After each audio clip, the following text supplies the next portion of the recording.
Hi everyone, welcome again. I'm Rick, this is Tim, that's Laurie, and we are talking about how to finish your game, how to finish anything in life, I reckon, but specifically how to finish your game.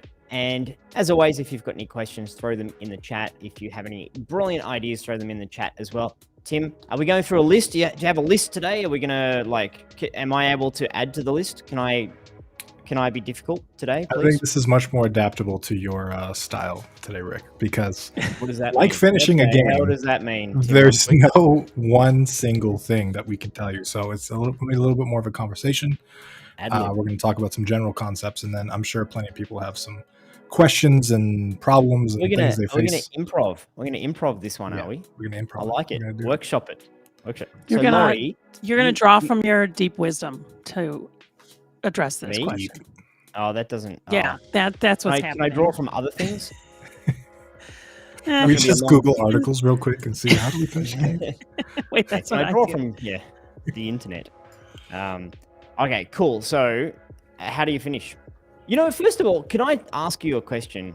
Should you bother to finish your project? Bother's the wrong word. Should you always finish what you start? Because I hear a lot of folks in our community talking about, this is tough. I kind of hate my game. This sucks. And, or maybe that's just me projecting. Do you have to finish it once you start it? Is that, if you stop your game, are you a failure? I think it's a bad thing to finish everything you start. Like, a lot of creative people start a lot of things. And if they had to finish everything that they start, they'd stop creating a lot because it's just too much work. I think you have to not finish a few games to figure out whether you actually want to finish a game, right? That's what happened to me. So I had made I've been making prototypes since I was like 16. I've been making programming things. I've been making little tools. I've been making all kinds of stuff. And in my early 20s, I was just like, I'm very frustrated. I'm getting so frustrated because I can't seem to finish anything. And for me, not finishing a bunch of stuff was what led me to saying, you know what, this next thing, I'm going to finish no matter what. I'm just going to sit down and I'm going to do it. And I finished the thing and I made a YouTube video about it. And it was cool. It was the start of a big old journey. But I think I had to not finish a bunch of stuff to figure out whether I wanted to finish things. Because I think the next point to that is you got to figure out why you're doing what you're doing, right? And if you're trying to learn something, like let's say you're taking a course or something like that, you don't have to finish off every one of those prototypes that you're learning in the course. You don't have to do anything beyond the course. If you've learned a bunch and that's your objective, you can stop when you stop learning, right? And it's as simple as that. Like, you don't have to finish it. You don't have to take it any farther. If you're doing game dev for fun and it stops being fun, you can just stop working on the project, right? But if you want to release a game, you want to get that pat on the back, you want to share your friends and family, and you want to see that little, tag on Steam or your, cover art on Xbox. You want that big kind of like payoff. You got to finish to get there, right? That's a lot of work. It's a lot of work. Jeez. Laurie, have you had any projects that you've been working on where you've thought, I'm just going to throw this away. I'm not going to finish it. Has that ever happened to you? I might do that with my current project. It's driving me nuts. Yeah. I have a controller that's mostly working. Puzzle thing you were talking about the other week, and it's like, don't do puzzles. No, it's not the puzzles. Well, also I had a creative difference with the person I was working with, even though we've been friends for literally like 15 years. Uh-oh. Yeah. Do tell. Let's get mean on the podcast. I didn't agree to share my drama. Was that what this was about? Yeah. No, he didn't think it was gonna be a puzzle game. He wants to be a combat game. I feel like it's gonna be like every other game. If it's a combat game, it seems kind of doesn't feel like the vibe of the game. And also, I had trouble with the character controller, and I eventually got it going. He didn't want to work on it if the character controller wasn't working. Let's hope he's not listening. Yeah. And I was like, but you need to work on it. Like, we'll get ideas and stuff, and it's always good to iterate. He didn't even get that. So that's kind of why I was like, This is one of those things where the why is important, right? Because yeah, you got to plan, and then you'll iterate while we're working on it. So and I was just thinking about that. Like, I have the character controllers mostly working. and I want to finish the art and see what I think of it once I put the art in. So I think I'm going to get to the point where it's an MVP, a boring, like not really finished one, but yeah, good enough. Like Lottie says. Cool. So I want to finish it where it's like Yeah. I can show people and they know what's happening in the game and it looks like something. But if it doesn't really keep going, like exciting me, then I will stop because I have another idea Right. too. I'm constantly having these ideas. I think this brings up a good point, though. Someone asked, like, what does finished actually mean? And we should probably talk about that before we talk about strategies to finish, because the unfortunate downside of beautiful, creative, complex projects is that finish isn't an actual quantifiable goal. It's not like counting to 10, right? Once you get to 10, you're done. You don't have to keep counting. But how do you finish something, right? Like, if it's a marathon, there's a clear like ending to it. If it's a marathon with no ending that you can tweak infinitely forever and constantly make better because your skill increases as you do things, and after 2 years of working on something, your skill is significantly better than the first thing you did, and therefore you want to redo the first thing you did, you spend another year on it, and then by the time you do that, the first thing you did then is outdated, and it's just a never-ending circle. So I think finished really comes down to, my mantra is like 90% perfect. I think anytime it's good enough, I do a thing where I just like, okay, I'm gonna work on something else and just not touch it again. And I have to stop myself because I'll tweak stuff endlessly. So there's no magic to when something's finished or complete, but I think you have to it's a skill by itself of figuring out when to leave things alone. And somebody brought up Star Citizen. Yeah, that's a good example of like, infinite scope creep and not knowing when something's finished. Like, that game could have shipped in several different ways, in several different forms, but it keeps evolving. So it's a skill that you have to kind of cultivate. And I think my goal isn't necessarily finishing; it's launching. Like, how do I launch it on Steam, right? Because then to me, it's like I can consider it finished. Sometimes it launches in a form that's not 100% there, but you can patch it afterwards. So let me ask you a question. Oh, can we do a poll? Laurie, can we do a poll? I'm writing one up, but what poll do you want to do? Oh, I want to do a poll to ask people how often or how many sources of input do they use to get help or to talk to other people about their game. So basically it's, are you just doing everything on your own without any input, or are you kind of, chatting to a couple of people now and again, or do you have a circle of folks who share ideas and give feedback to each other? Because I think one of the most difficult ways to finish your game or to finish any project you're working on is if you're doing it completely on your own, and some of that loneliness and doubt kicks in. Even if you've just got a friend that you catch up with every now and again, there's a real power in saying, you know what, I'm stuck on this thing. And by talking about it, and maybe that person has some knowledge to help you get unstuck, maybe they don't, but often just talking about it allows you to work through that logically, and you hear yourself and you're like, what am I talking about, Rick, you idiot? Of course we do it that way. So it's that conversation and the support and feeling like you're part of a club, I think, is critical in game development. Or else you can just get so lonely and so stuck, and you get so many doubts. All it takes is like, hey, Tim, my game's kind of garbage, isn't it? And for Tim to say like, look, that bit's garbage, but that bit's really fun. Do more of that. And that gives you the reassurance to continue going. So what's your saying? Don't solo dev, don't dev alone, don't sit in the dark and weep. What's your saying? Never dev alone sounds better. Never dev alone. It rolls off the tongue. Never dev alone. I think that's critical. So I'm interested to know, like, we preach this kind of stuff, but if you guys can jump over to the poll that Laurie has popped into the chat. Stropple. This one here, in case you're like, which one is it? That's the one. So type in those letters and numbers and capitalization exactly, or click the link. Really interested in that. Are you doing it solo? And there's no shame in if you're going through that process, but if you are, then we can talk a little bit about how do you find some people? How do you unlonelyify yourself? Yeah, we've got a great community here. That's a fantastic way to just hang out with people. I found that, like, I'm a solo developer most of the time. I make games kind of in a team of one, but I've also realized that, like, I need to make them with other people. I need to share them with other people. I need to be in communities. I need to show people my stuff, because otherwise, that perfection, if you have any kind of perfectionism at all, if there's nobody else involved, it'll just go off the rails. Like, you'll spend months on some weird thing that like nobody cares about, and like somebody will play it and they won't even notice it. And you need to be in a like iteration cycle of showing people stuff. And I don't want to undervalue that, because I know it can be absolutely terrifying at first, especially if you're new, especially if you built a thing and like you're really proud of it, but like it doesn't look like it came out of AAA, Unreal Engine, Bethesda Studios, and people might say things that are not super great, but it's an important kind of skill, because I think, one, if you're going to release anything creative on the internet, somebody's going to say something negative, so might as well get that out of the way and just get used to that.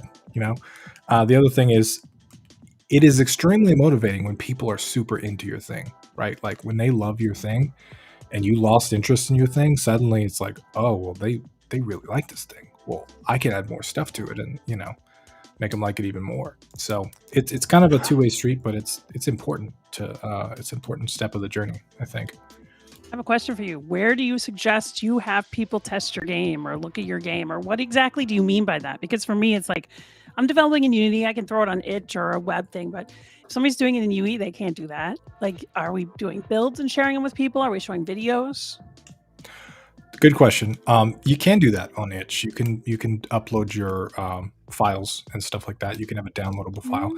It's harder to get people to play downloadable executables than it ever will be I feel, play web things, but people do it.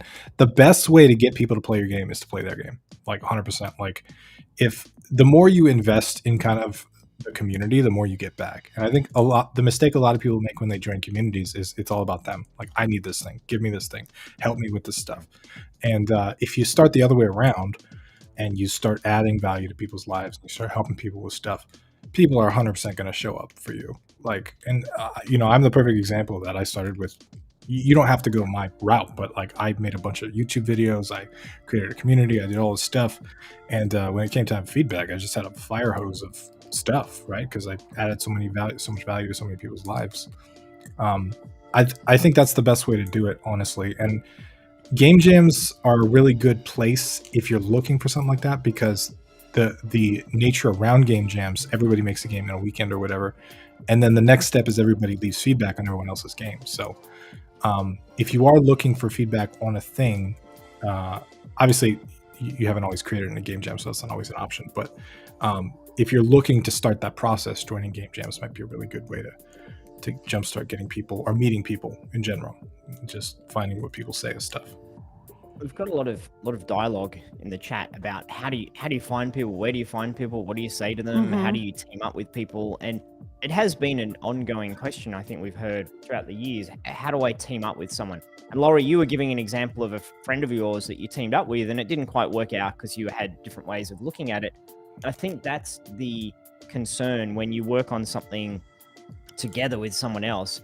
It's kind of like dating. You have to try it a number of times before you get into that right rhythm and the right groove. I think if we take it a step before that, which is, how do you just not be lonely and how do you not go through this process alone? Building upon what you're saying, Tim, is you go and find folks that you can swap support and swap help and swap input with before you get there and say, but I need to find an artist to make all my stuff. Like, there's a step before that. And you're talking about joining itch. So you go to itch.io, which is where a lot of people are uploading their games. It's where game jams are often held. And you create an account and you look at people's games and you play them and then you write feedback on it. And you do that for, say, what do you think, a month. You're just out there, you're giving. And you look and listen for people who respond. So you might write some comments, they might write some comments back. You might have some side conversations, hey, change this, hey, do that. You're looking for people that you click with. And so I think it's a phased approach. Phase one is just give and listen for people you click with. You can do the exact same process in the GameDev.tv Discord server. You go in there, you hang out. Don't hang out for 5 hours, 10 hours, just chatting all day long. Like, you're still going to be working on your project. But if you're in there for, say you give yourself half an hour each day or half an hour every 3 days, where you're talking and you're giving and like, hey, I'm here to play people's games. Hey, I'm here to connect with folks. Hey, I'm looking for friends. You can be explicit about this, I think. Don't sound desperate. So don't be like, oh my God, I hate everything about my life and I don't have any friends. Can someone please be my friend? Like, you need to be professional about how you go about doing it, but you can be explicit. Hey, I'm working in a bubble. I'd love to help other people and maybe do a little bit of, help each other exchange. Who's up for it? I promise you'll get people saying yes. And I also promise you there's going to be, what do you reckon the percentage is, you guys, of people who you're not going to click with, who have a different idea, maybe a different way of looking at the world? 50% of people you won't click with? It's a big chunk. It is a big chunk. Yeah. Yeah. I think that's a mistake a lot of people make, is they assume they're going to click with 90% of people. And it's just, if anything, it's the opposite of that. If it's skewed. Yeah. And so finding someone that like meshes well with your personality and has the same kind of goals and, achievements as you, and is the other thing is like interested in evolving as the thing evolves, right? Because game dev is not a concrete thing. It's not like it's not mathematical. It's very creative. It's very iterative, and sometimes things change. You start off of making a game about this, but you find one little fun thing in there and you're like, oh, well, maybe we should go this direction. You need people that are aligned with you creatively. And that's what I found with my friend. A lot of it, I realized I could probably still work with him. He's a driven person, but I'm around people who are into game dev, and we like take it seriously, and we do the courses and we do work and we constantly showing things. And like, I forget that people aren't like that. And so I'm trying to get him involved. And he said, I'm his only game dev friend. So he doesn't realize that that's like, because I was talking to somebody and I was like, am I crazy that this is what I thought? And they're like, no, absolutely not. Because game dev is you're always going to run into problems. And it's like, I might be able to work with him, but I'm going to have to take my time and realize like, I've got to explain to him how it works and how we have to iterate. And he didn't realize. You also have to realize that like, there's no right answer, and that both of your ideas are perfectly valid. They're just going to make two completely different things. Yeah. And you have to make a choice, because you can't make two completely different things together, right? Like, you got to kind of pick a direction.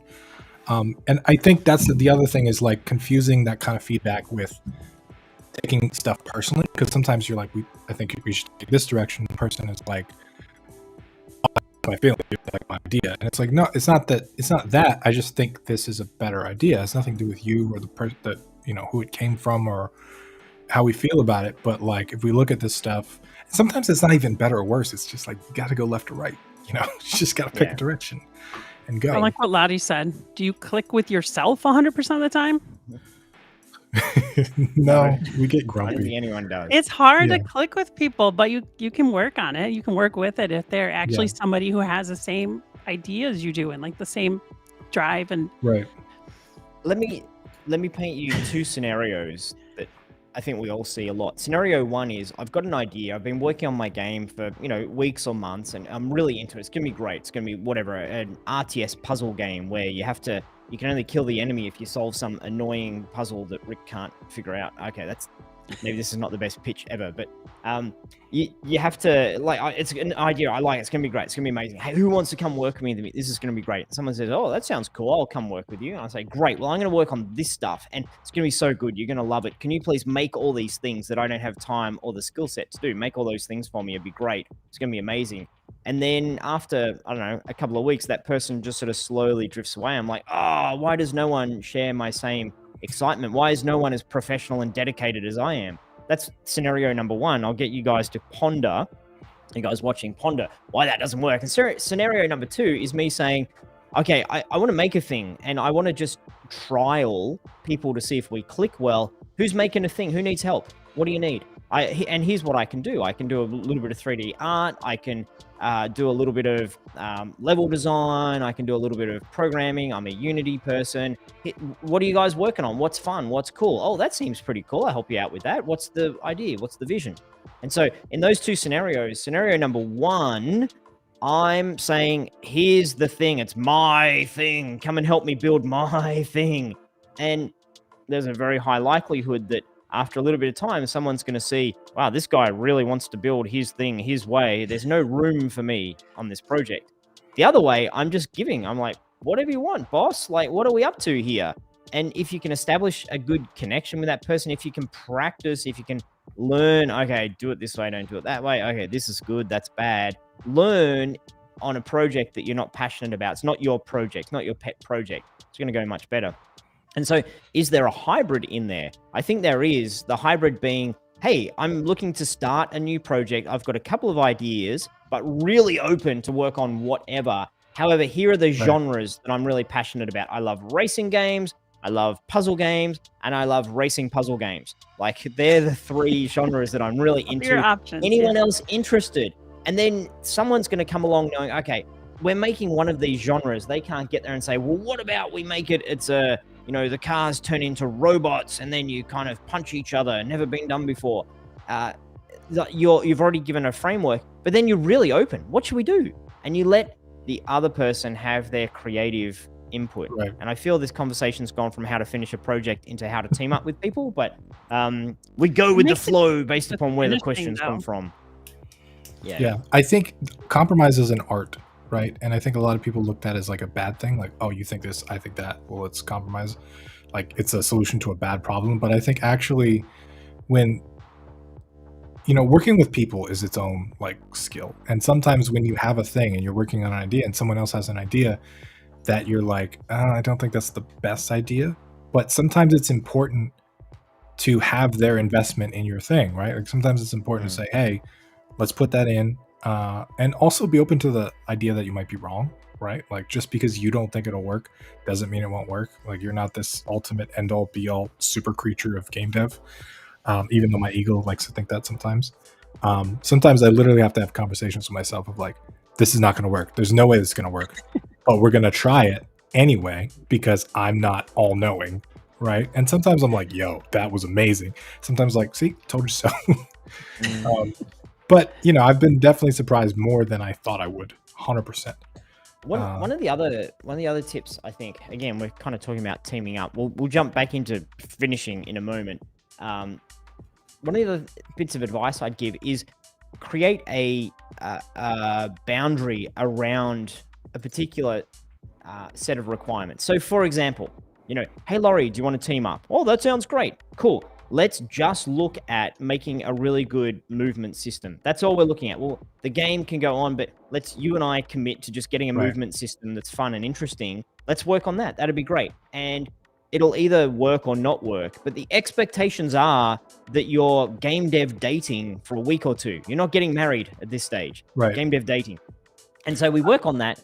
It either works or doesn't work, and we communicate well or don't communicate well. And at the end of it, you might say, "Cool, look, you know, that was cool. It's not quite working, but you know, thanks. That was awesome. Like, we've now got this system. Feel free to use the code that we've created together for this movement system. Feel free to make it into your own game. You know, we'll fork the repo. You can take that. I'll take that. We'll take it in our own directions." And you have that conversation up front. You're very frank about it. Okay. Very good chance that we're not going to work together well. So let's work on just one thing. And at the end of it, we'll each take it. But if we're like, oh, that was great, we'll work on a second thing and a third thing. So I think you need to be careful not to accidentally sign up for a long-term relationship. The big investment. My take on that is game jams again, because if you work with someone for like a weekend game jam, it can go disastrously horrible and you never have to speak to that person again, right? There's a clean cutoff at the end. There's like a deadline and then it's like over, right? So you don't have to overcommit. And if it works out really well, you can be like, hey, do you want to do this other game jam with me, right? Whereas like sometimes I think that's what happens is a lot of people, they're like, hey, let's make a game together. And it sounds really fun. But if it goes on for 6 months, 8 months, you know, a year, 2 years, people are like, I did not sign up for this. And this is weird. And like, we don't work well together. And, you know, so many things come out in that time period that you can't even fathom at the beginning.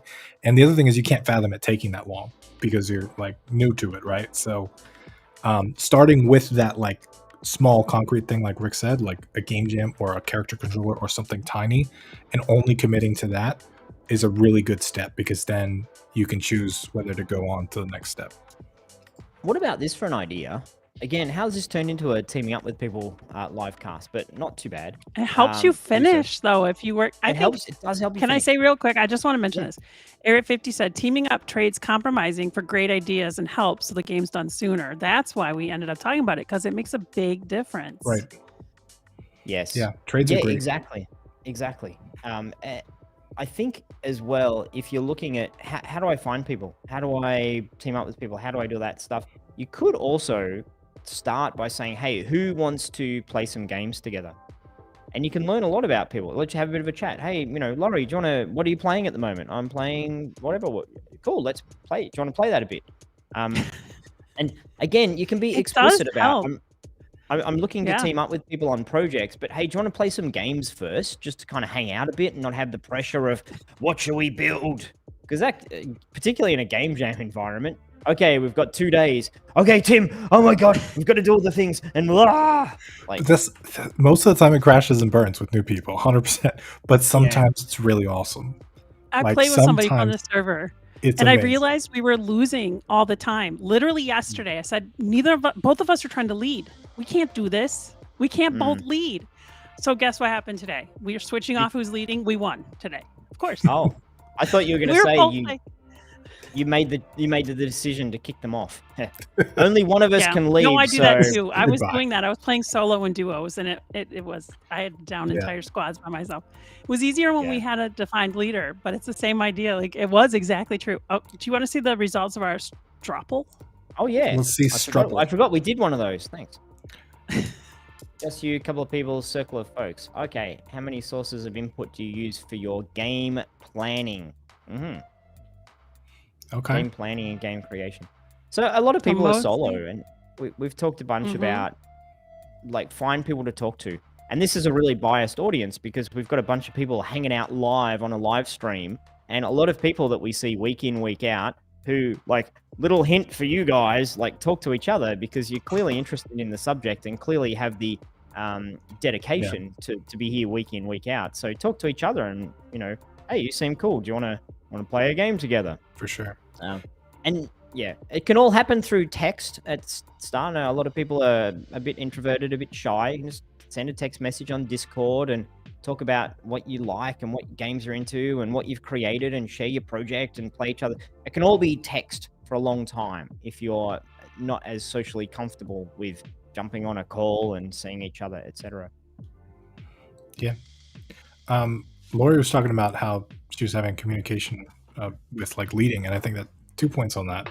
One, communicating roles is super, super important, right? So a lot of people are like, hey, let's team up together, and, like, you do this and I'll do this, but, like, there's a lot of other things that you miss, and figuring out kind of who's the best person to do a thing and have clearly defined roles, that can make a lot of stuff easier, because then it's like, okay, I'm just going to do this stuff. This is my stuff. I know this is my stuff. Everybody else knows this is my stuff. I feel less pressure, right? So that's cool. The other thing about that is the communication aspect in general, just like being open and honest about stuff, sharing how you feel, like, hey, this, I think this is important, or I think, we should focus in this route. A lot of teams break down because of lack of communication, and lack of communication takes a lot of forms. Like, sometimes there's a person that shuts down communication, right? Sometimes there's a person that can't quite get out the stuff they want to say, so they don't say it at all. There's a lot of, like, different communication styles, and learning how people communicate, I think, is kind of important. And that's why I would say generally it's almost always better to work with someone that you really vibe with, even if their skills aren't the best, than someone that's amazing at their skills but you don't really vibe with. Oh, Tim, you're talking about me, aren't you? This group is a good example, though. I think GameDev.tv in general, like, we have a lot of people that we work really well together. Nice people who don't know what they're talking about. They're the best, man. This is great. That's how we all came together. Highly technical, advanced subjects. Exactly. Awesome. Struggle. So, yes. I did have a struggle. I I noticed that. Struggle. What was my question? I was too busy being. Lottie has a question. I would like to. This is a question. Is it common to have contracts to protect your right to make and finish your game if your partnership falls apart? I feel like it's not really that common at the level that we're doing the indies. This is the communication thing I was talking about. Okay, so I'm actually I'm working with a dude on a creative project. I'm not going to go into detail about it, but one of the first things I did was I was like, here's our roles, here's our responsibilities, here's what you're going to do, here's what I'm going to do, and then there's a whole nother section of here's what happens if you don't do this, here's what happens if I don't do this, here's what happens if we both don't do this. Like we laid it all out in bullet points, what happens, because a lot of times, like, even if you vibe with the person 100%, even if you guys are both gung-ho on this thing, something could happen. Like they could have a baby, they could have to move across the country. Like who knows? Like stuff changes and your priorities change over time, and they can slowly disappear, or you can slowly lose interest. And there should be in writing something available that happens.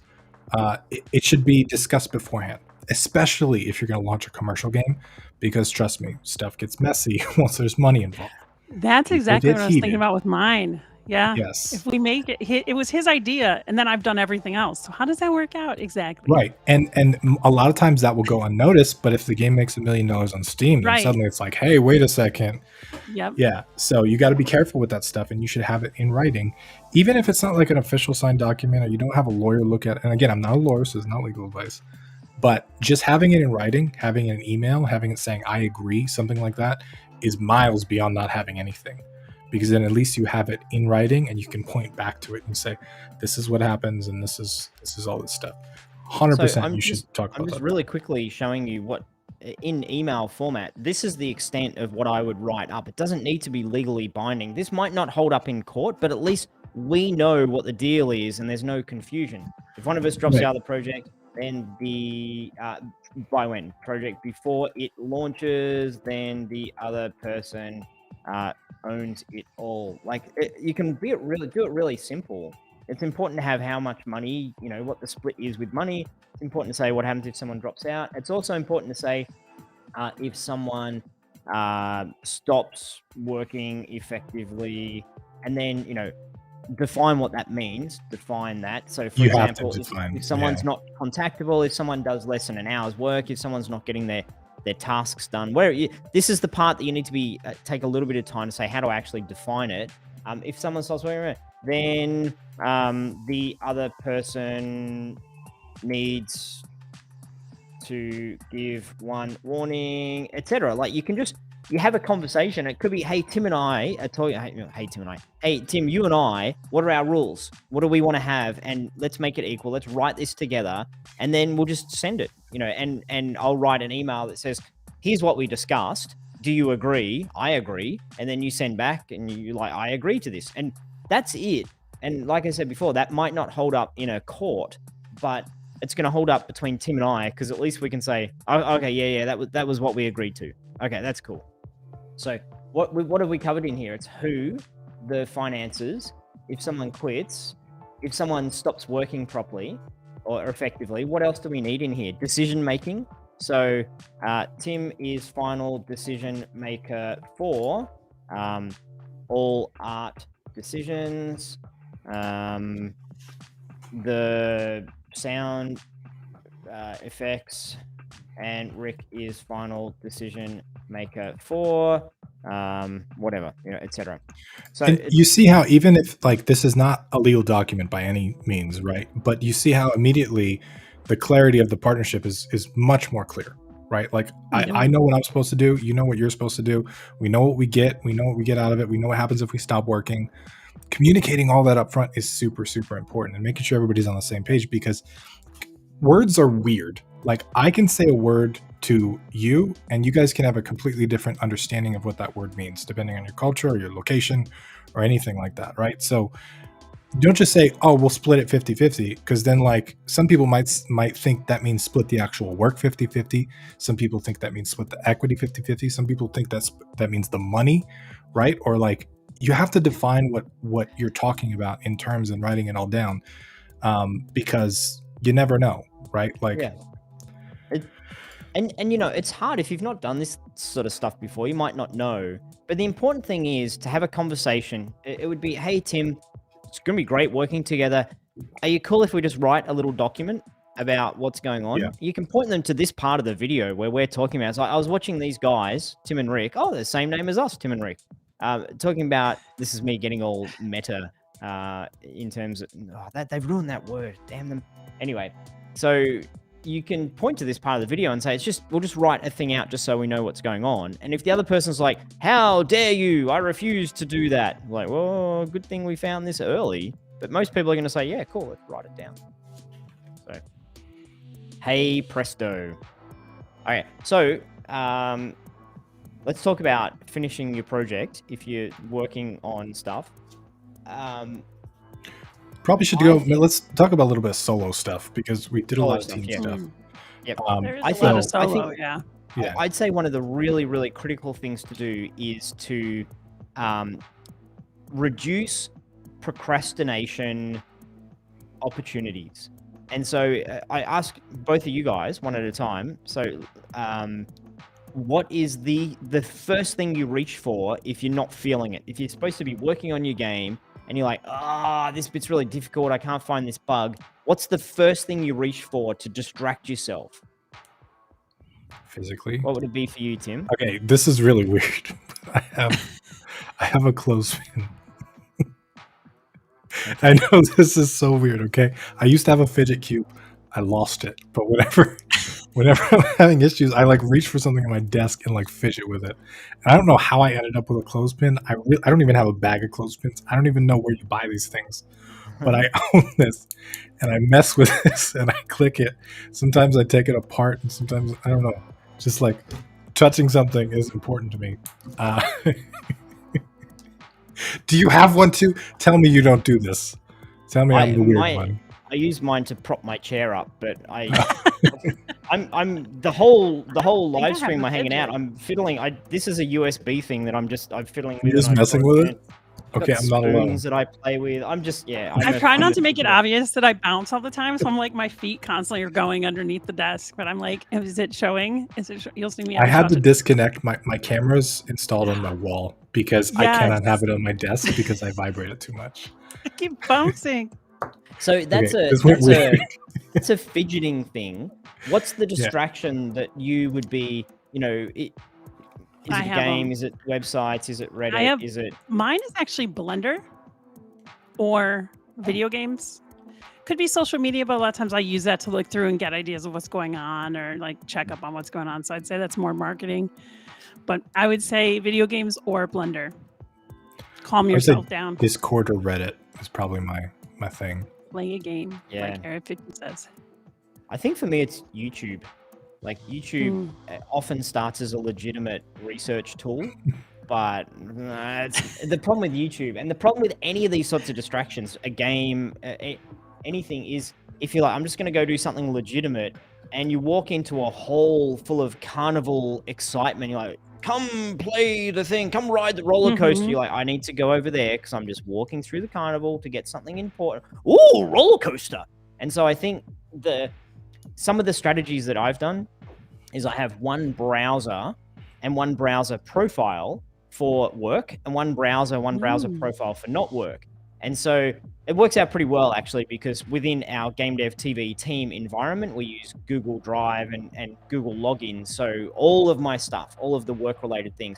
And if I was to go in my browser that's work browser and open up YouTube, it's going to be nonsense. It's going to be stuff that the algorithm doesn't know what I'm up to, or it's legitimate research stuff. It's not trying to give me fun things. If I go to my personal YouTube, it'll be, I like that guy, and that's going to be great, and this is, watch that documentary, it'll make me smarter. So for me, two profiles or two browsers, like Chrome for this and Firefox for that. I think you can totally separate those environments. Like that's a main thing, and not to have your game console handy and nearby. I mean, if you're a Steam person, then just don't have the icon in your face and maybe put your controller somewhere else, or it's a little bit difficult if you game in the same place that you work. So try to separate those two as well. But the idea is to not have things easily gettable. Yes. Rick, you taught me that, and it changed my life, really, like having the separate browsers and stuff for that. Having a work browser, and even like the bookmarks change on Chrome when you sign into it with a profile. So you can have specific bookmarks, you can have certain websites, extensions, all that stuff. And it's like, this is my work environment. And then I open up another browser that's signed into my personal. It's got completely different bookmarks. It's got, the other thing I do is I keep my YouTube Premium. I log in on my personal account, but I don't have YouTube Premium on my work thing. So even if I go to YouTube, it pops the ads in front of me. And then I'm just like, what are these? Why are these here? What's going on? Absolutely. I agree with that. Yeah. And I think, for me, I've recognized this in myself. I used not to get it, but I'm if something's there, I'll do it or use it or eat it. So, for example, if my wife buys a whole bunch of junk food, I tell her, you got to hide this. Like, please don't put it anywhere where I can see it. Because if I'm walking around and I find a whole bunch of stuff, then I'm going to eat it all. So just don't have it there. Yeah. Now, see, I find for me with the video games, I will not start an RPG. I don't start a story-oriented game, but like I can play like one Overwatch game and then come back and it'll calm me down. And like, if I'm stressed out, but it's an easy way for me to limit the distraction. So if you're using it to like recenter, you have to find a way to limit. That's great that works. I know I have a friend who can't do it. The one who I play video games with, but he can't do that. Down, man. I have to do it the other way around. Like one Overwatch game. Just one. Oh, that's your magic. Yeah, and I can do it. Because that's good. You can give yourself that break. Yeah, you give a little bit of a break, and then I'm not going to play any games until the end of the day, and that's when I whatever I'm done. 9 p.m. I'm all finished. I can play games. Up until then, I can't. And so games become a reward for me as opposed to a distraction. Or that's else I'll just play one game, and I'll just I'm just going to play one game of a game where I know one game of Civilization. Or you can't do the worst. One game of Civ, no problem. 3 weeks later. Yeah, I've got game going. Yeah, I definitely only play games that I've overplayed already, so it's not like that big of a, I'm like level, I don't even want to say, in Overwatch. So it's not like I'm dying to play or something. It's something I've done too much. I don't usually get super addicted to games, so it's not usually a problem for me. But sometimes I like really want to buy a game and I'll use it as a reward to get stuff done, which tends to help. The other thing is like Rick, you said end of the day playing games. Like games tend to help me a lot with when I am wired at 3 a.m. working on stuff and I need to come down a little bit before I go, because if I lay in bed, my brain will stay on. So like completely changing that and having to do something chill and relaxing really, really helps from that standpoint. So I think someone mentioned the word discipline in the chat. I think you need to create artificial discipline. You need to create things that isn't necessarily just your force of strength and your will and your inherent motivation. Things where you trick yourself. You're like, damn it, I have to do this because I can't get out of it. So artificial milestones, I think, are great. When I say artificial, it's because I use those a lot. Yeah, I really like the promising that in 3 weeks' time you're going to show your game to people. You're going to say, okay, I'm going to give it to you in 3 weeks. I promise. And if I don't show it to you in 3 weeks, then whatever, I'll give you $50 or, I'll donate some money to a charity. Well, don't do the donate money to charity because then you're like, well, that's a good cause and I may as well just do that. Like, do something that's onerous. I'll dress up in a dress and walk down the street, talking about how I love a particular politician. Whatever it is that you're going to do, you want to make it. Although that's not as controversial as it used to be. There's probably people who do that. It's like, that sounds kind of fun, Rick. On discipline, one of the things that I always say to people is that discipline is like working when you don't want to work, but it's also not working when you want to work. Like it's the other way around, because I think a lot of game developers, they're people that are really into things. They're geeks, nerds sometimes. They're obsessive people. And I've found that for me, like sometimes it's hard to stop working when I'm really into something. And when I'm really into something, I can work 13, 14, 15-hour days. I can do it for a week straight. I can do all that. And then I get to a point where I don't want to look at the thing. I'm completely burnt out. I don't even want to go on the computer. Like looking at my computer chair stresses me out. And I've realized that that's not a normal thing. That's burnout, and that's over obsession, and that's working too hard for too long, right? So if you've got the discipline to say, okay, I did my 4 hours or whatever is sustainable for you, it's time to put it away for today. And you can do that, which again is very hard if you're obsessed in the moment with the thing. If you can put that down and you can come back to it, a lot of times you can definitely go farther and go longer in the long run. Another strategy I like is the I'm working or not working philosophy. And so a lot of people feel guilt. Okay, I'm sitting at my computer, I'm kind of goofing around, I'm not really being productive, but I'm in work time. This is when I'm supposed to be working. I spent 2 hours sort of at my computer, sort of working, but sort of didn't get anything done. Now I feel like dirt. And so I have a philosophy that if I'm sitting at my computer and I'm meandering, getting distracted, doing nonsense, I just stop. I'm like, well, clearly this is not a work day, or clearly this is not a work moment, or clearly I need to do something else. So if I'm working, I work, and if I'm goofing around, I'm goofing around. And keep those two separate, not to make yourself wrong if you're just not able to work today. And so then that leads into another thing that works really well, is to change your environment. If you're stuck, often it's because, for me, sitting at my same damn computer on my same damn chair, looking at the same damn code that won't work, feeling silly. But for me, exercise, specifically going out into nature, I think nature is the great refueler of people. So finding, even if it's just your local park or your backyard, or just anything where you can look at the sky, feel the breeze, hug a tree, whatever it is that you like to do, to just get out there and recharge. Let your brain think about the problem, think about your motivation, think about what's interesting. Don't dwell on, I'm not good enough, I can't do this. Dwell on, what's the current challenge and what would be cool and what am I excited about with my game? And then come back and give it another try. And if you give it another try for 10 minutes and you're still like, oh, Reddit is too juicy, then go out and do it again and come back. Yeah. And then at some point, block Reddit. The other part of that is complete disconnection too. I think we're wired these days. Our phones are connected, our internet, our devices, they're all connected. When you work on the internet or you work, digitally, it's easy to stay connected all the time. And I think choosing to completely disconnect, like in nature or things like that, is super important, because it, especially if you're working on a creative part of your project, right? Like if you need to think of stuff, contemplating the idea 24/7 isn't always the best solution. Sometimes you need to just completely, that's why some ideas come to you in a walk or in the shower or whatever, because you've completely disconnected from it. You can kind of refuel and fix what other needs you have personally at that moment. Sometimes it's like literal just shut down, or mindless mobile game, or whatever it is that calms you down. You need that disconnection sometimes too. Yep. It's a lot harder in the Wisconsin winter. My fiance brought me up to Wisconsin and it got 40 degrees and I slammed the door and said, nope. Oh, wow. We have lake effect here. So it comes over the lake and just drops all over us. I couldn't even make it past 40. Alec had something good to say. Discipline and willpower is a finite resource. So you can use it, but it will never be enough, because you can't force yourself to do something long enough to finish making a game, really. On this, I want to say this whole work 8 hours a day, 5 days a week, that's not a real human thing. That's like a construct. That's not how actual humans work. 1, 2, or 3, Tim? Which construct is it?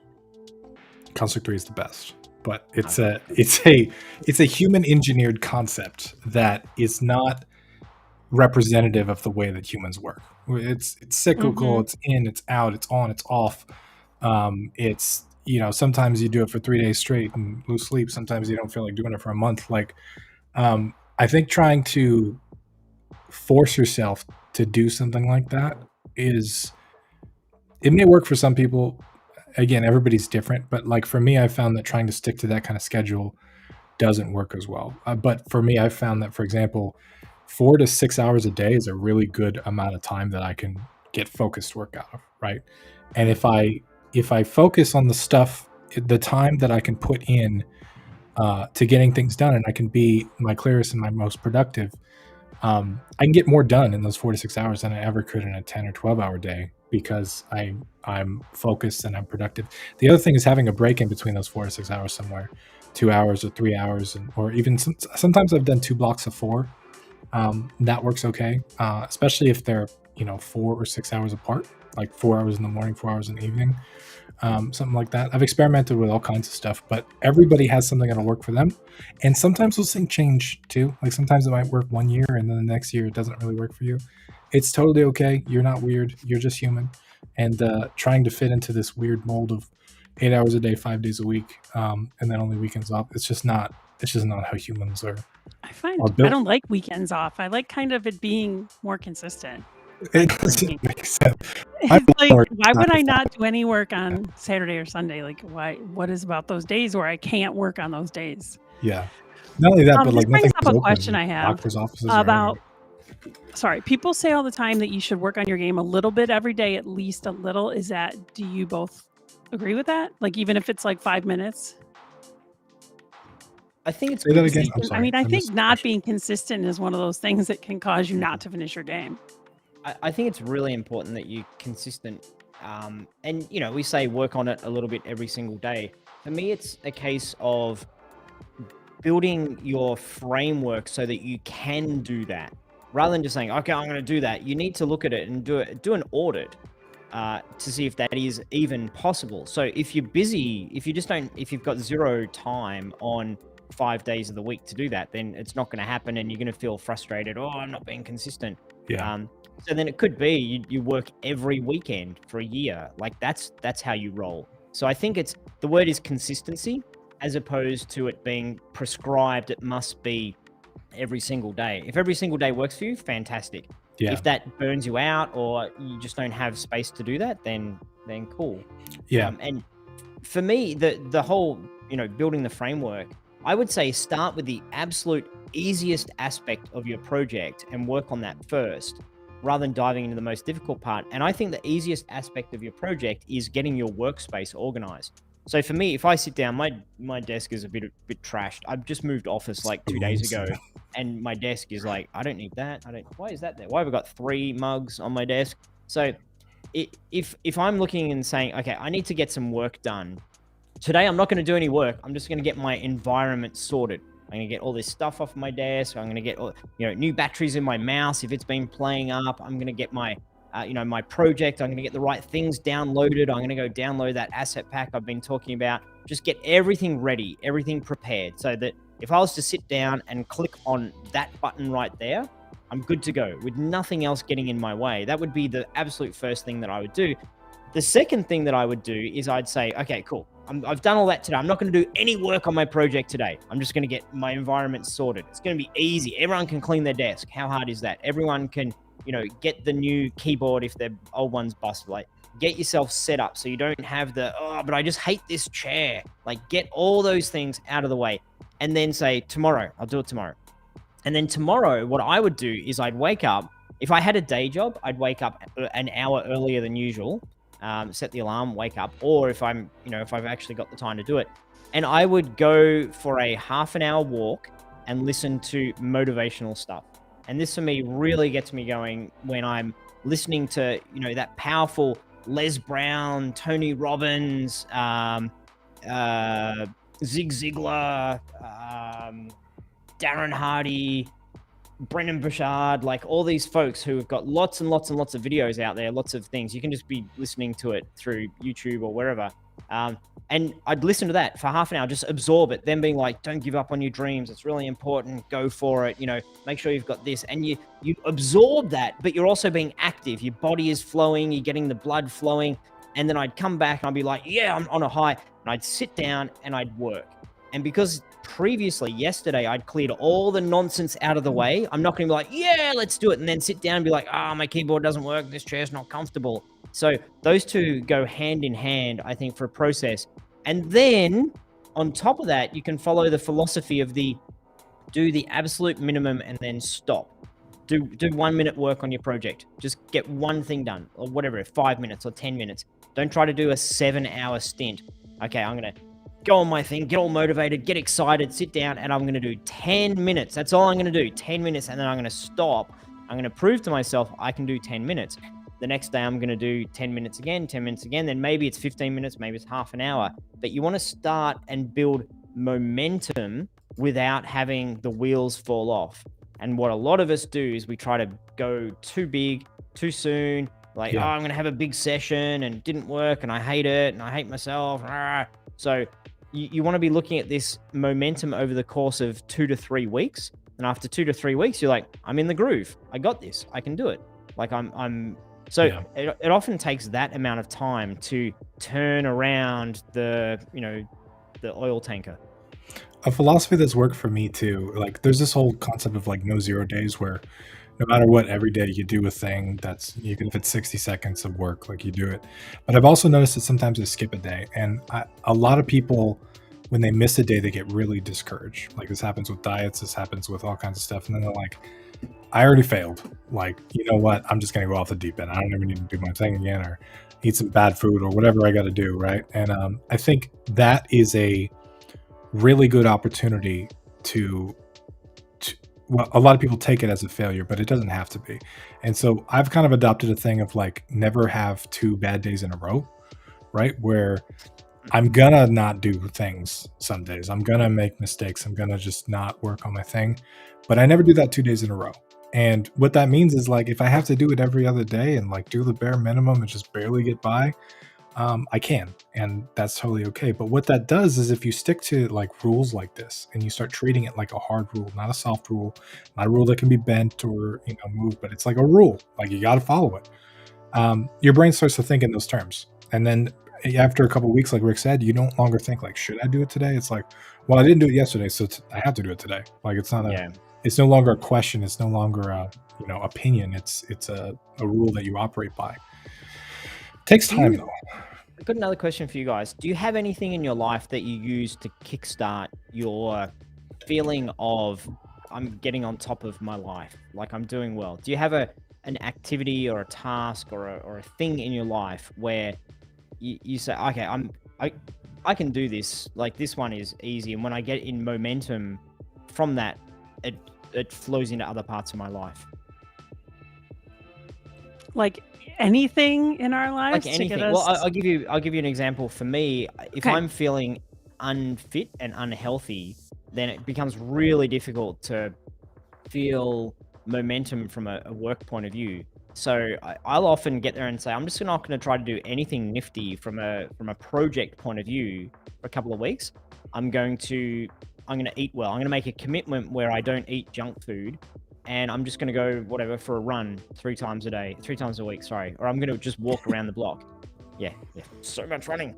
And so I do that. And then after a couple of weeks, I'm like, I got it. I'm look at me in life. Woo, I'm killing it. Because I started with the thing that I really like to do and I find easy.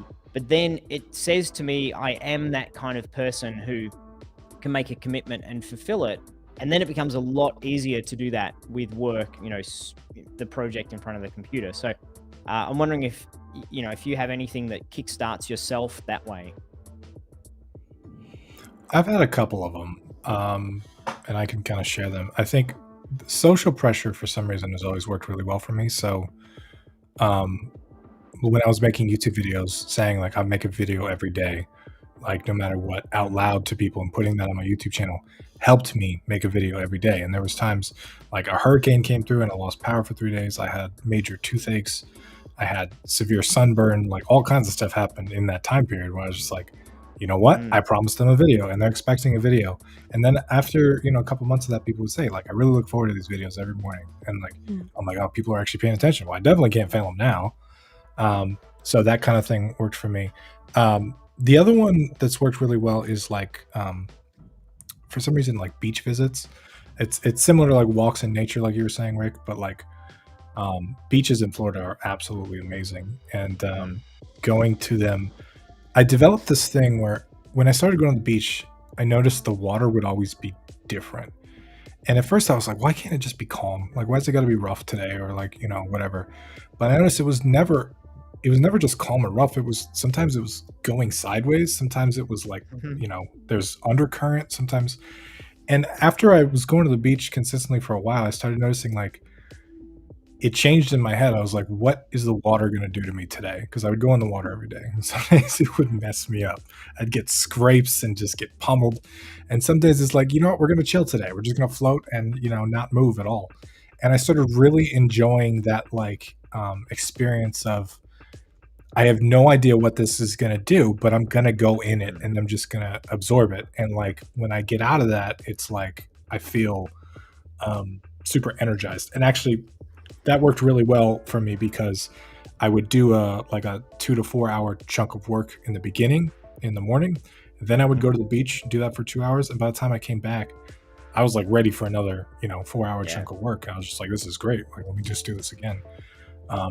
and that worked really, really well. Unfortunately, I moved somewhere where it's an hour and a half from the beach, which is worse than 10 minutes from the beach.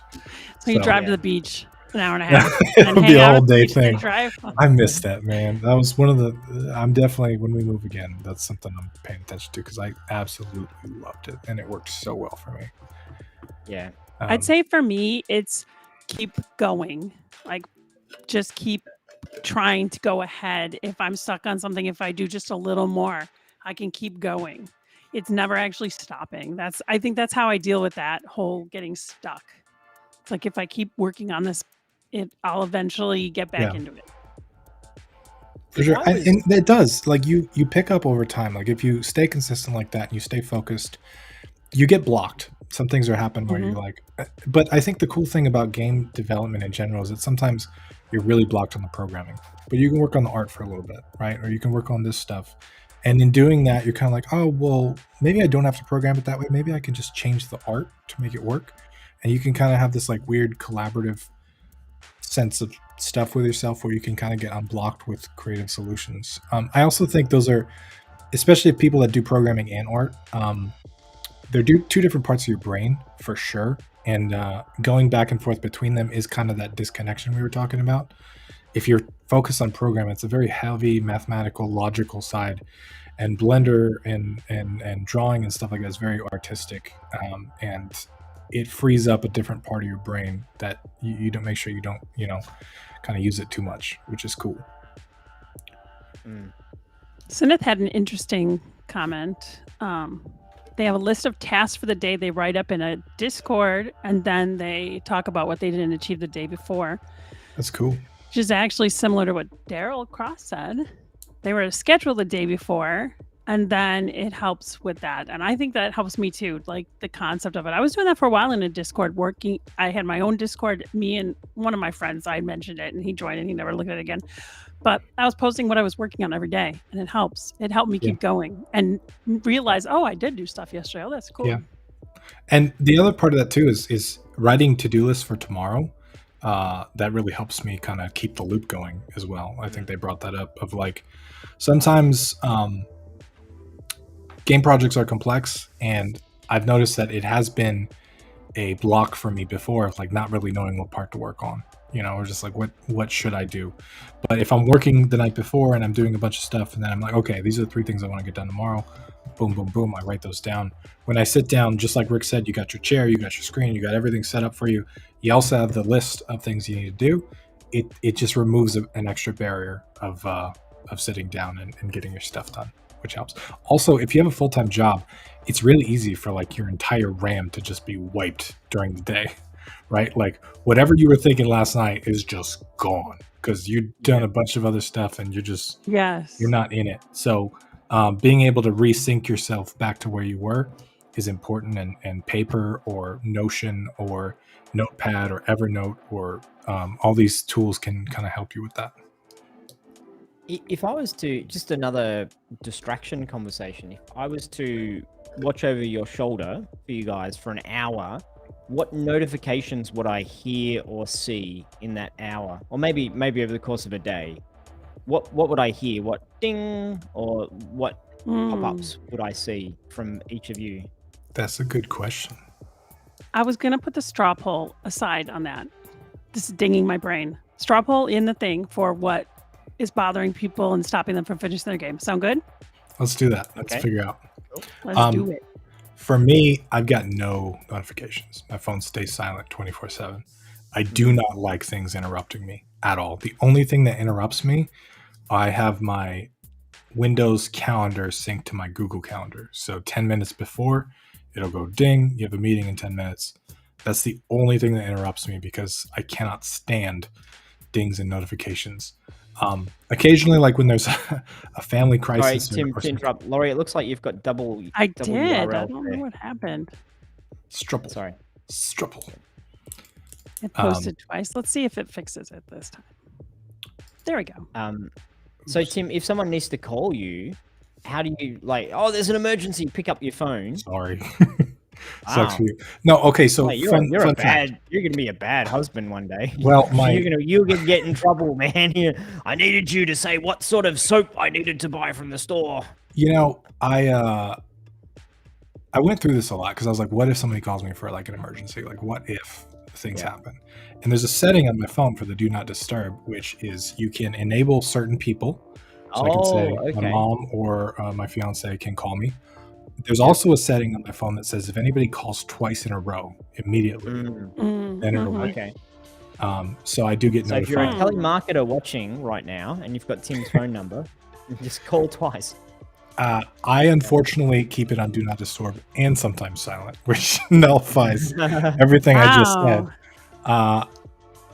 And maybe that'll bite me someday, but my brain does not work well with interruptions. I will spend my whole day on interruptions. What about you, Laurie? Do you have anything that pops up or makes a maybe no, I don't really. I never have sound on, so no dings, except for sometimes like work dings will come across my. I'll have a heart attack on my PC. Well, that's all right then, Laurie. That's the no, that's fine. That's great. Just do not disturb for everyone I don't except really have for Tim and sounds, but it would be more just seeing like text messages and stuff.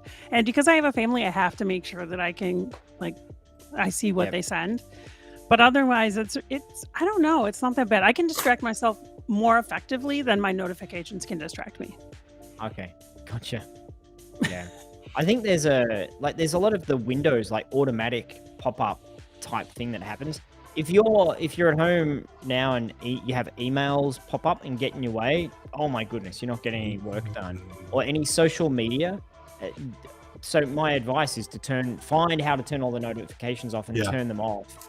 For me, I only have the communication I have with my wife. That system, it'll go ding. So I'll hear that because, when your wife says do a thing, you jump. That's how it's the secret to a good marriage. Listen, Tim, like when your wife says do a thing, you do it. And then everyone will be happy, mostly her. So she's not, she's listening at the moment. It's all wasted. It's like the Key and Peele skit. Yeah, it would. Oh, sure. I can hear her breathing over my. What are you saying? What? Anyway, she's lovely. I shouldn't say these things. She might hear, and then I'll be grounded for a week. Record or anything. Yeah, exactly. Right, she doesn't right. watch No what problem I do. there. She doesn't. And the other thing is work stuff, because that's if I'm working on my project, I might mute the work stuff, but the work stuff is my project. So communicating with people is important. So I have that. My phone, that's the only two things that go ding is someone from work saying, here's a question, or, my family saying, well, I need you. Everything else is turned off. You've got to turn it off. And likewise, right. I was to say, likewise, close all the browser tabs that you don't need. Like, just if you're like, oh, I've got to make sure I remember that website. Well, put it as a bookmark in a remember this website. Right. Like, I always hear people have like a million million tabs open, and because of ADHD, that's supposed to be super common.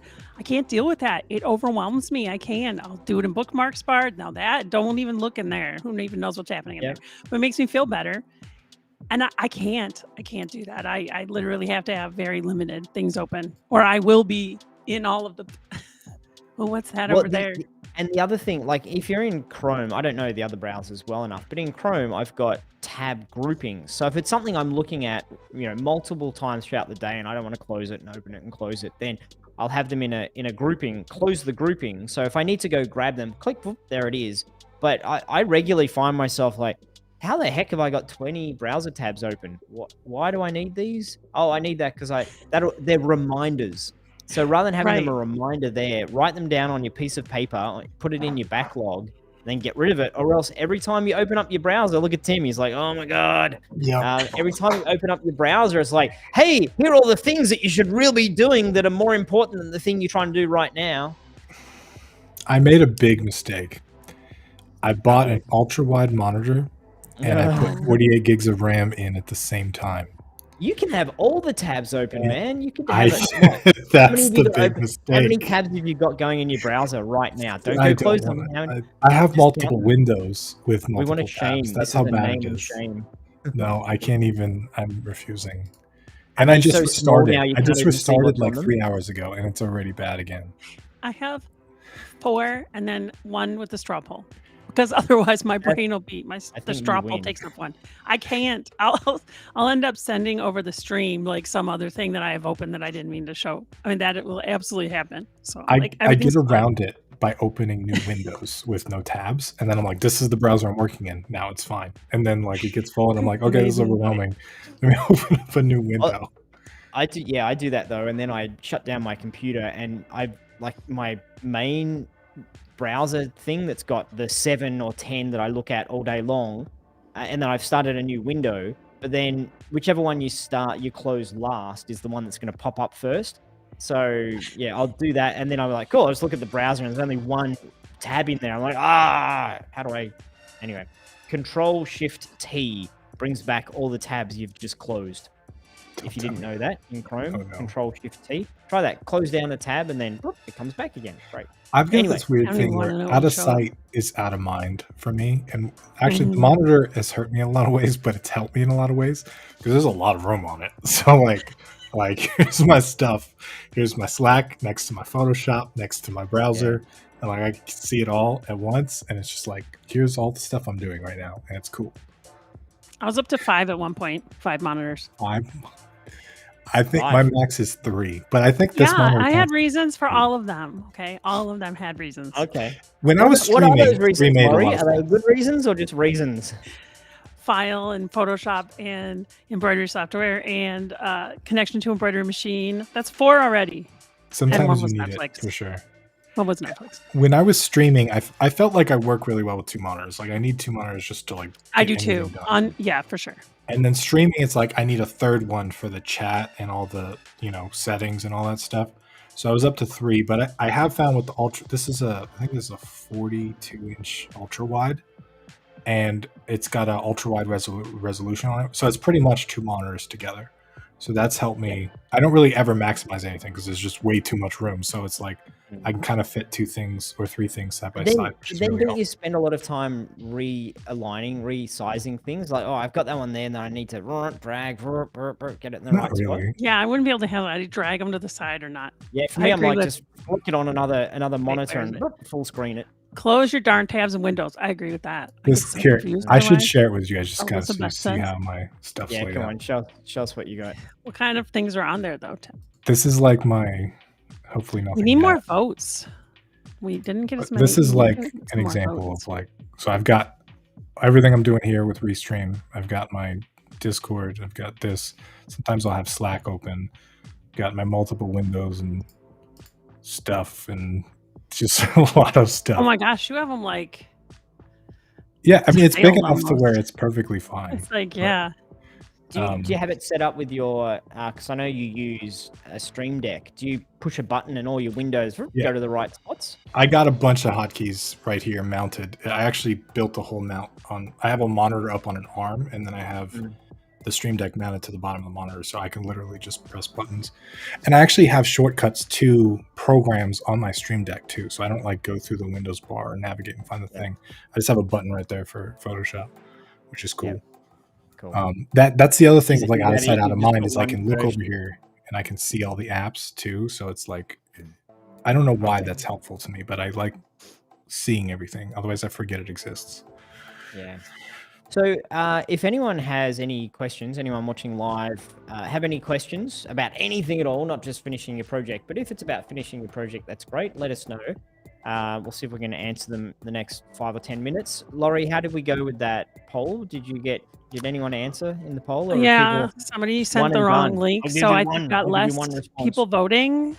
But overall, it looks like it's we made a wheel. Working consistently, getting stuck. Did you write all this, or you let them write all this? I took notes. Oh wow! And people could do more than one thing. I feel like we should share this on social media, like after the stream, so people can look at it and vote and stuff. Can you scroll up a bit so we can see what the title was? What are the roadblocks causing you not to finish your game? And everyone's just gone through and clicked on everything, haven't they? Yep. That's what happened. We should have made No, them because the one. bottom ones are very low. Creative I see. differences with your team. See, no clear leader in your team. That's me in Apex. Uh-huh.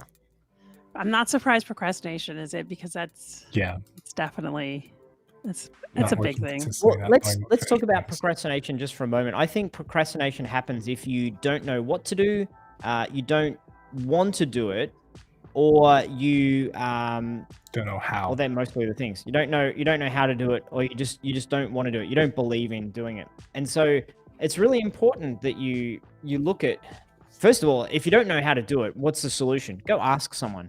Ask someone Mhm. or drop it from what it is you're trying to do.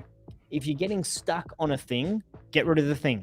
And I know that sounds a little bit it can sound a little bit too like giving up, but your goal is to finish the project. Your goal is to launch your game. Your goal is to get something complete. Your goal is not necessarily to get this thing working fantastically. So if you're trying to work on exploding barrels and you just can't figure it out, you're like, well, I guess my game doesn't have exploding barrels. Let's go do something else. So I think if you don't know how to do it, then it's totally legit to say, well, I'm not going to do it.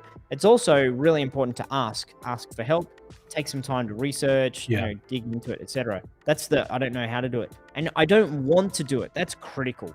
That's super important. Tim, I think you've mentioned at some point, what's your why? And we all know it's so important to have motivation. What's your why? Why am I doing this? Why am I up to it? And if you're looking at a particular task, I don't actually want to do this. Maybe you shouldn't do it then. I think you need to give yourself permission to not do it. This game, I don't want to. This game is killing me. Well, then stop working on it. Well, no, but I have to finish it because I started it. Well, then suck it up, princess, and get it done. Oh, but I don't want to. Okay, well, then just don't do it. I think we get into this whole cycle of, but I've got to finish the whole way. I can't not do it. But sometimes you need to look at the bigger picture. Where do you want to be in 3 years' time? Well, I want to be successful at making games. I want to have made at least one game that I love. I want to make at least one game that's had 1,000 people who downloaded it. Cool. Well, then if that's going to happen within 3 years and you're stuck on this one and you're procrastinating and you're not getting it done, dump it and move on to the next thing. And so I'm not validating I should just give up the first time something becomes difficult, but you've got to know yourself and you've got to know whether something is, it's just kind of a little bit tough and I need to work through it, but I can get it done, versus I hate this and this is terrible and I don't want to do it anymore. If you don't want to do it, then don't do it. I think, one of my favorite Tony Robbins quotes of all time is like, most people overestimate what they can do in a year and underestimate what they can do in a decade. And then Tim Ferriss has a quote along the same lines of like, you can do anything you want in life, you just can't do it all at the same time. And I think a big chunk of not getting stuff done or procrastination is overwhelm of just like, I don't want to do it because I don't want to think about all the stuff involved and it's too big. And, getting over that milestone just seems, it's like climbing Mount Everest, but also building a car on the way up. And it's just like, it's daunting, right? Like all the stuff that goes into it is just, you don't want to think about all that sometimes. So breaking it down into smaller steps, I know this is kind of cliche advice of just like baby steps, but it really, really works. I'm just like, I'm just going to make a prototype. I'm going to make the smallest version of this thing. I'm just going to do the art. I want to make it playable so I can show it to people, or like whatever the small chunk is for you, picking that small chunk and only working on one small chunk at a time is really, really helpful. One of the things that helped me a ton for Battle Barn was the Steam Next Fest. They have a festival, I think they do it every quarter now, where you can show off your demo on Steam. And getting a demo was what really motivated me, because I was like, hey, you know what? I can't finish the whole game, but I can get the demo, right? And there were so many little things that went into the demo. Like I have to get, the menu screen, and I have to make sure the settings menu work. I had resolution issues. So like, I was like, have to make sure it works at, certain resolutions. There's a lot of stuff to that, but it's much more manageable than like a whole game launch. It's just like, let me make a demo. Let me just make one faction, one level, one whatever, and do that. And that was able to motivate me. The other thing it does is it has a hard deadline that you can't move. Sometimes us sneaky creative people, we pick a deadline, but then we're like, nobody noticed. So you can just move the deadline and there's no consequences.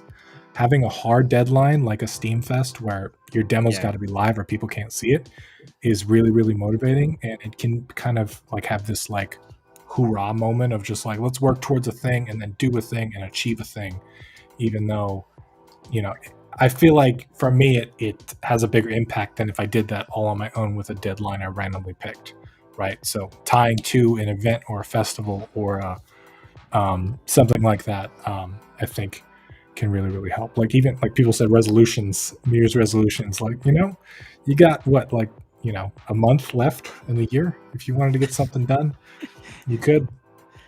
You got to get at it. Awesome. Any questions you're seeing from the folks? Yeah, actually, this is a good question. Kova. My main source of procrastination is imposter syndrome. I question whether I have skill and knowledge to make my game fun and interesting. It slows down my progress a lot. I would argue too that you are misaligned with what you think the thing should be, right? When you're making your first game, it is not going to be fantastic and win awards, and people aren't going to be knocking down your door trying to interview you for a magazine. And like, I think imposter syndrome kicks in when you think you should be making an epic, awesome AAA super game, or even just like an award-winning indie game, when you got to be realistic with yourself and just say, yo, I don't got the skills to do that yet. I don't. And so therefore, I'm going to make what I can. I'm going to make the thing that I can. When I started doing this on YouTube, because YouTube has this thing where you feel like you have to be an expert in order for people to take you seriously. You feel like you have to like share information. And I got stuck in this loop where I was like, I don't like, people are going to find out that I have no idea what I'm doing. I'm just making video games. Like those people know how to make video games, but I don't. And then I was like, you know what? Like, what if I just embrace that? And so I just started saying like, yo, I have no idea how I'm doing or what I'm doing here, but like, this is how I did this thing. And just, I embraced that totally. It was just like who I am. And I stopped trying to pretend to be an expert, or stopped trying to pretend that I was good at a thing. And just straight up said, I have no idea what I'm doing, but this is a thing I made. What do you think? And that kind of reframe really helped me pass the imposter syndrome, because I didn't feel it anymore, because I didn't think I had to be a thing that I'm not, or I didn't think I had to be a step further than I was. I just embraced exactly where I was at. Hopefully that'll be helpful for you. Yep, excellent. Some other questions? Cool. I think that's all for us today. Be sure to check out our Finish It course on the GameDev.tv website. We've got a course that's all about finishing your project. We haven't really talked about it today, but a lot of the things someone did mention it. Mm-hmm. And it takes you through step by step. It gives you a structure. It gives you a process for it. It's not just a whole bunch of watching random YouTube videos, but we do go through the ins and outs of finishing your project. I would say give yourself permission to fail. Give yourself permission to not do it well. Give yourself permission to launch a game that's bad. And when you have that permission, it's easier to finish, because all you're doing is going through the act of finishing your game. You're not going through the act of trying to make it perfect, trying to make it amazing, trying to sell a bazillion copies. Just make it in a way that you think is quality as you're capable of doing today. And so it's part of that imposter syndrome conversation as well. Tomorrow you'll be better, and the day after you'll be better. And we've talked about consistency today. If you're consistent, then it'll take you years. It won't take weeks. But after your first year of working on making games, if you're consistent, and if you're not allowing yourself to be blocked by, maybe this is not good enough, if you just do it anyway, then you'll be 1 year better than where you were when you started. And then at the second year, you'll be 2 years better. And it's absolutely possible to make a spectacularly good game after 1 year. It's absolutely possible to make a spectacularly good game after 2 years. It's not possible to do that if you spent 9 months of that first year worried that you're not good enough, or, diddling around on Reddit, YouTube, Xbox. So it's consistency. It's keeping a smile on your face and not being precious about the outcome. Yeah. The outcome doesn't matter. And when I say outcome, I mean whether your game does well, people like it, whatever. The true outcome is the personal development that you're making progress with yourself, with your skills, with your ideas and with your momentum. And like Rick said, it's perfectly possible to make a great game after 2 years of working on it, but it's also okay if you don't. Like the world's not going to That's crumble. my plan. Yeah, That's what I was thinking when he said it. My plan is to do one that's not so great, but I'm stuff's going not to do going it. to fall apart. Like it's like failure is such a weird like term because you can't actually fail if you keep going. Like it's not a failure. It's not an end point. It's not like a disconnection of reality. It's just like, okay, it didn't work out how I wanted it to, but I'm just going to keep going and try to make it work out how I want it to, right? Your first couple of games aren't supposed to be good. They're just not supposed to be good. They're supposed to be crappy. They're supposed to be experimental. I am doing that. That is me right now. It's supposed to be practice. And then, so just allow yourself that freedom of having practice things, but finish it. That's the part that you need to practice, finishing the project. Saying, okay, it's now done. You can start, you can play the game, you can lose, you can win, you can get to the end screen. It says, well done, you won. I made a game. Great. And then do it again. Practice doing it again. That's the critical part of it. You can't hop on a skateboard and be Tony Hawk your first time around. You're going to fall a few times. But But being afraid to fall is how you never learn to skateboard, right? Like never going to get on that thing because it looks like a death trap. Well, then you're never going to be Tony Hawk, right? Wear a helmet and arm pads. Right. Elbow pads. Yeah. Awesome. Cool. Well, Tim, Laurie, thank you very much for the excellent conversations as always. And for everyone who's been watching and giving some great comments, I always love seeing how active folks are when they're watching live. Yes. Lots and lots of great input today. Thank you for the input, particularly folks who we see week in, week out. Thanks for joining us. Thank you for watching, and feel free to like or unlike the video based upon whether you think it was good or garbage. And we will see you all next week, same time, Tuesday, 5 p.m. Eastern Standard Time. And Tim's already put up the screen. It's like at the Oscars, the music starts playing. You're like, get off the stage. Talking too long. Oh, no. Oh, there we... Wow. Oh, no, this is in and out. Okay. Thanks, everyone. And that we'll was a see thing. you next time. I was like, it's my Cleveland class.